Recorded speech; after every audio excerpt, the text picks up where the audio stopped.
Greetings. Right in the thick of Ascot now, and having a good week. It's been an interesting week, lots to talk about. I'm going to see if I can do some videos to talk to you about things that I've spotted in the market. But obviously all my time is compressed dramatically at the moment, and I almost didn't make it today.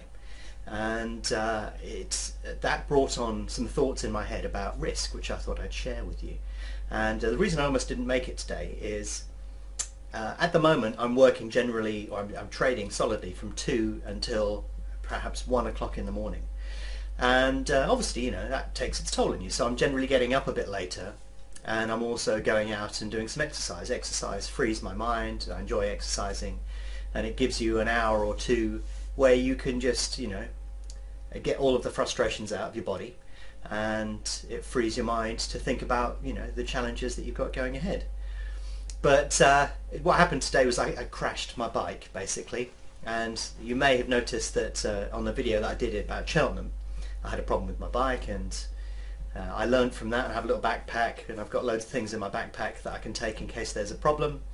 But unfortunately that doesn't solve the problem of actually crashing the bike spectacularly, which is what I did this morning.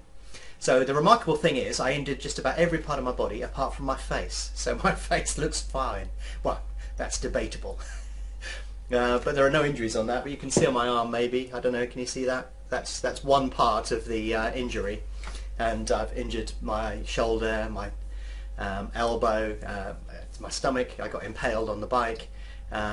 Knee, calf, toe, hamstring, back. It was a pretty spectacular crash. And the worst thing was that I was bombing along the canal towpath, probably about 20 miles an hour, I guess. I was going full pelt, and there was a covered area on the towpath which masked a pothole, and I hit the pothole at full speed, and that threw me off the front of the bike, with the bike, along the towpath, through the undergrowth and straight into the canal. So 1 minute I'm thinking about how is Ascot going to trade today, I wonder if England will win tonight, and the next minute I'm at the bottom of the canal thinking, you know, hold on a second here, there's loads of water around me, and you know, it's muddy and I can't see a thing, what's going on? So I was pretty lucky, I think, that I didn't do any more serious injury. I basically had to scramble out of the canal as quickly as possible. Then I realised I had to go back and get the bike, checked myself over to make sure nothing was broken, and then fixed the bike and made my way back home. So it could have been a lot worse, but I've managed to survive that, and I shall survive more crashes in the future, I'm sure. But it was interesting because as I was cycling back I was thinking about risk and how it pervades everything that you do. And when I'm cycling, it's not good enough for me to potter up and down the canal. I'm thinking about, can I do a bigger distance? Can I do it a bit faster? You know, can I push myself?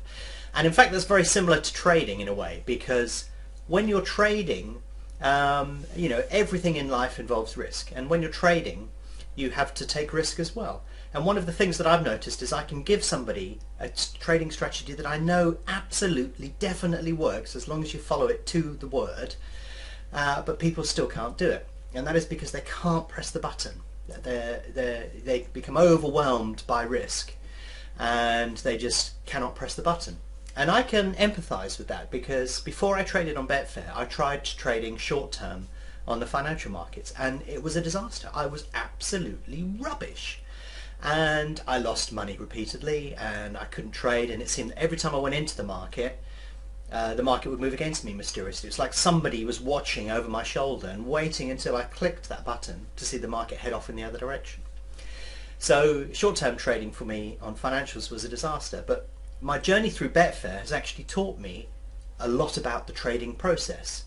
Trading process in terms of what you should do and when, but also up here as well, in terms of the way that you approach risk and what you should do. So the funny thing is, you know, when I first tried trading short-term, it was a disaster.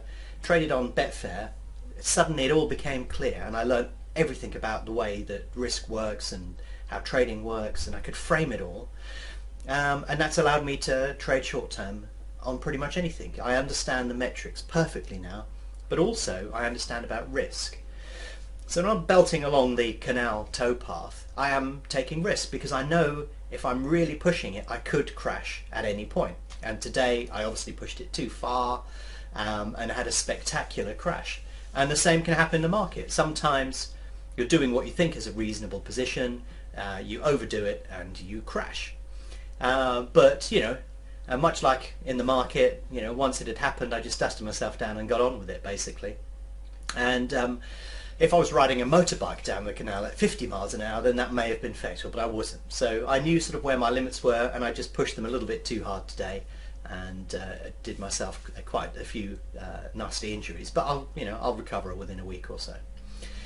But when you look at how you take risk, it's all about finding that edge, looking at what you can and can't cope with. And the problem, I think, with Betfair trading is a lot of people, fundamentally I think a lot of people have got the general gist of trading wrong. The market is not very pure in terms of advice, and there are lots of people out there that say they can trade when they quite clearly cannot. So the market becomes quite fudged in terms of what trading is really about. But when you understand what trading is really about, you still have to press the button. And very often people's tolerance to risk is very low. And there was a simple way for me not to crash this morning, and that was not to go out on the bike. So I could have avoided a loss, as it were, by just not doing it. And that's what tends to happen with trading. People end up creating a situation where they can never gain. But also, when you look at it in the scheme of things, say there were 5 cyclists riding along the canal this morning, the one that would have got home first was the one that would be pushing the limits of what they could do. And ultimately that's sort of part of what trading is all about. You want to trade effectively but stay within a tolerable level of risk, and you may want to push it a little bit now and again, but you have to accept the fact that every now and again that may go wrong. But that's the level, that's the zone that you sort of need to be in. If you stay too comfortable, you never make any money, and if you take too much risk, you'll end up crashing. But when I think back a long time ago, when I was about 18 or 19, I had a psychometric interview at the job that I was at, because they were interested in working out people's personalities, and one of the questions on there was, have you ever broken a bone in your body? And I went up to the examiner or interviewer or whatever you want to call them, and asked them what that question was all about. And he said, oh, that's all about risk and how much risk you take. And he said, well, if you've broken something in your body, then you do tend to take risks, and that categorizes you in a different path. And he goes, have you ever broken a bone in your body? And I said, well, no, I haven't actually, and I still haven't today. And he goes, so therefore you're not a risk taker in terms of the way that we would categorize you. And I said, well, actually, maybe I've just been a bit lucky. And I think that perhaps when it comes to breaking bones, I think I probably have been lucky. I should have broken a few by now. But it's interesting to see how they were categorizing risk in terms of psychological approaches to it. So I guess that there are people that are more likely to be able to take adequate levels of risk, or at least push those boundaries a little bit. And that's what I've learned, is that you have to push yourself. You have to go to the edge of what you feel comfortable with in order to progress. So when I first started trading on Betfair, I nearly passed out the first time I put a £1,000 trade through the market. But if I trade 10, 50 or 100,000 through a market, it just doesn't even register now. I don't even think about it. I don't know what the amount of match bet volume was yesterday that I did, but there must have been a few 50s pluses in there yesterday in terms of total traded volume. But I don't flinch at that now. I don't feel any flicker of emotion when I do that. And what my point is here is that it is possible to do that, because I went from a complete idiot basically when I first started trading to an expert, but it was a progressive path. It was one little step after another, getting more comfortable with the level of risk that I could take and the boundaries that I could push.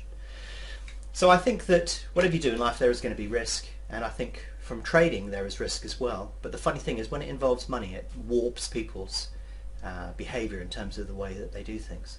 But I think that cycling along the canal at full speed when the ground is pretty rough is taking equally as much risk. And unfortunately today I just pushed that a little bit too hard and crashed.